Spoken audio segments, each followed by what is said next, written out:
केज तालुक्यातील लिंबाचीवाडी या गावासाठी जाणारा जो मुख्य रस्ता आहे त्याची दुरावस्था झाल्याचं पाहायला मिळतंय। गेल्या 10 ते 15 वर्षांपासून या ठिकाणी नागरिकांना चिखलातून पायपीट करावी लागते आणि विद्यार्थ्यांना सुद्धा याचा मोठा अडथळा होतो। यासाठी आज केजच्या तहसील कार्यालयामध्ये हे लिंबाचीवाडी ग्रामस्थ आले होते आणि तहसील कार्यालयात त्यांनी तहसीलदारांना निवेदन दिले। माझ्यासोबत गावकरी आहेत।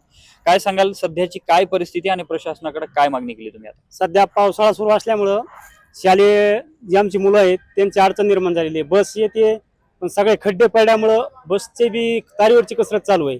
गेले आम्ही 40 वर्षापासून त्या रस्त्याने रहदारी करीत आहोत, पण शासनाचं दुर्लक्ष असल्यामुळे अद्याप आम्हाला पक्का रस्ता झालेला नाही।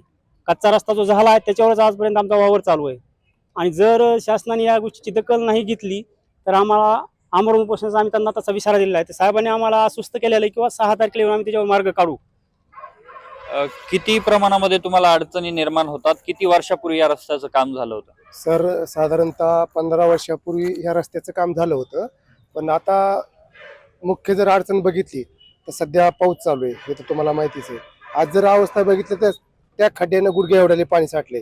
आम्ही बस येण्यासाठी आतोनात प्रयत्न केले, ती शाळेवरची बस सुद्धा रोज काय म्हणते हे जर खड्डे जर बुजून घेतले तर तुमच्या गावाला आम्ही बस घेऊन येऊ, नसता आमची बस या खड्ड्यातून पुढे येत नाही, अशी अवस्था झाली।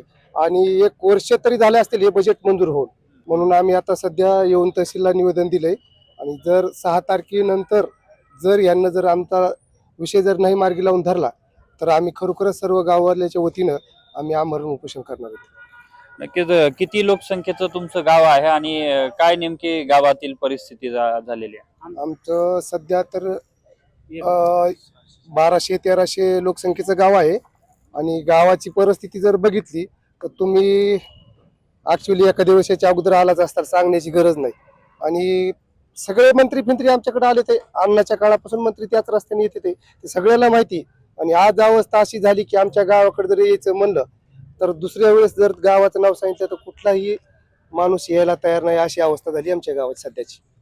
धन्यवाद। आपल्यासोबत होते हे गावकरी लिंबाचीवाडी या ठिकाणचे आणि मुख्य रस्त्याला 1,20,00,000 रुपयांचं बजेट मंजूर असल्याचं त्यांनी म्हटलंय। मात्र ते बजेट आता परत जाण्याची वेळ आलेली असताना सुद्धा या संपूर्ण रस्त्याचं काम होत नाही। यामुळे आता त्यांनी तहसीलदारांकडे धाव घेतलेली आहे। यापूर्वी आमदारांना सुद्धा या संदर्भात त्यांनी कल्पना दिलेली आहे। मात्र आता प्रशासन आणि लोकप्रतिनिधी यावरती कधी तोडगा काढतात आणि गावासाठी मुख्य रस्ता जो आहे तो कधी तयार होतो हे पाहणं महत्त्वाचं असेल। कॅमेरामन विनोद समी, अशोक काळकुटे, TV9 मराठी, बीड।